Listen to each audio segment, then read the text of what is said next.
Today I'm going to just give you a quick little how-to on swapping out a trigger. It's a Remington 700 Action. There's a Timney trigger on it right now.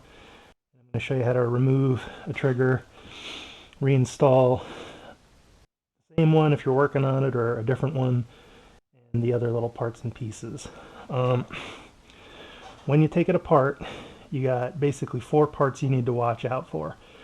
You don't want to send either of these 2 pins flying. Alright, there's one under here that's hard to see right now, and there's one right here. You don't want to send those flying, and you don't want to drop your bolt stop spring or the bolt stop. So that's the stuff you want to hang on to. Tools, you can usually do it with a punch and a rubber or a plastic mallet, which is what I've got. A 1/8 punch is the same diameter as the pin, so that'll usually work.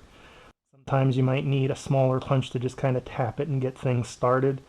I've had these pins in and out a couple of times, so they're pretty loose already. So I can, for the most part, just push them straight out. What I'm doing is I'm stopping halfway because I'm going to drop that pin out. I'm going to grab the spring and the bolt stop. Got them right here. Alright? You don't want to lose that stuff. Those little springs are prone to trying to jump out of the gun on you.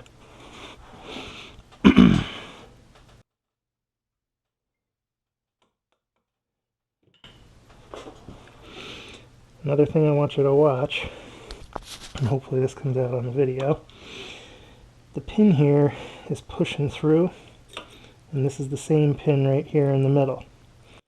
Now as you push that out, you want to kind of keep a hand in the same area. Here's the pin, because when I pull this punch back out of here, right here, this Timney trigger, sear here, this piece, isn't captured. So that spring that's down inside there will try to jump out and go flying if you let it. So if you've got this far, if you got one pin out, you have your bolt stop and your spring, and the trigger's hanging by one pin, you're doing it right. You're almost there.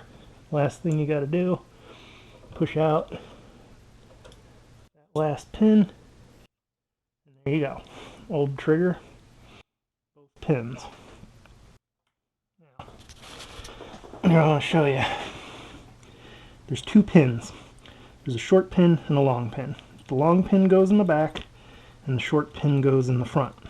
Now, when you're setting up your bolt stop and your spring, the bolt stop has this big tall ear on one side and a little short ear on the other.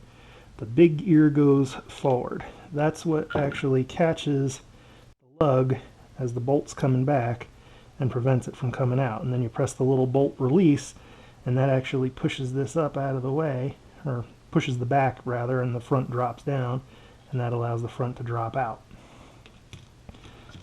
Now, the other thing, when you look at the spring, there's a loop. There's a long end with an ear and a short end with an ear. The long end with an ear sits underneath it. The loop goes right behind it, okay, on the back. And the pin goes through both the bolt stop and the spring, and that little short ear will hook right in here. So, if we want to start reinstalling the new trigger, take the short pin. We're going to go in the front. This is a Trigger Tech trigger. They just sent it over for review and eval. So that's what I'm going to put in place of the Timney. Always start from the front. Slip it in. Make sure you see some daylight through that pinhole. And then push the pin in.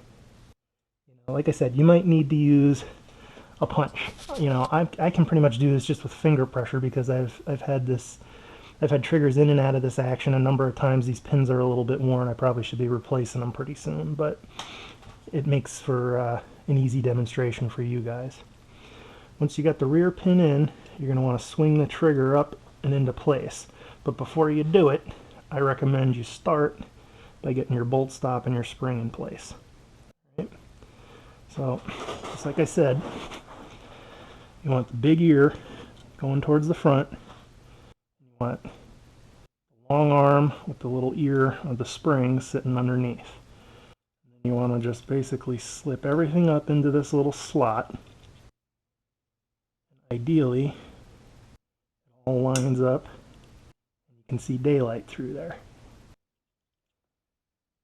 This is actually the third attempt at the video. The first two, for some reason it didn't show up. It went much smoother sailing than the previous attempts. So of course, now that we got a keeper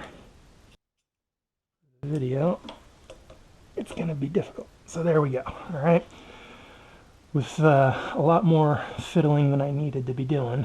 Okay, you got the long ear here underneath the stop, and the short ear behind the loop is hooked in the middle of the action. Then what I recommend you do is come up over the top, put your finger on it, and push that pin back through so it's flush. Don't push it out or you'll be wrestling with the spring again. Rotate your trigger up and into place. And then you want to push your pin through. Basically, you want them flush in the front and in the back. Don't push it through so far that you do kind of the rookie mistake and you drop the bolt stop and the spring right off the other side. But this is basically what it looks like when you get it in place. Real quick, you know, if you wind up in a situation where like your stop's binding a little bit, you can lube up the stop, you can push the pins back and forth a little bit, work on them, make sure everything sits flush and make sure everything's not binding. Sometimes these little retainer screws are too tight. You can loosen those up a little bit, just don't go crazy. Just work it a little bit until everything works the way it should. And when it does, you should, the whole thing should function right here. Take the safety off. There you go. Safety on, you shouldn't get anything. You remove the bolt, push the release, pop the bolt out. So that's switching a Remington 700 trigger.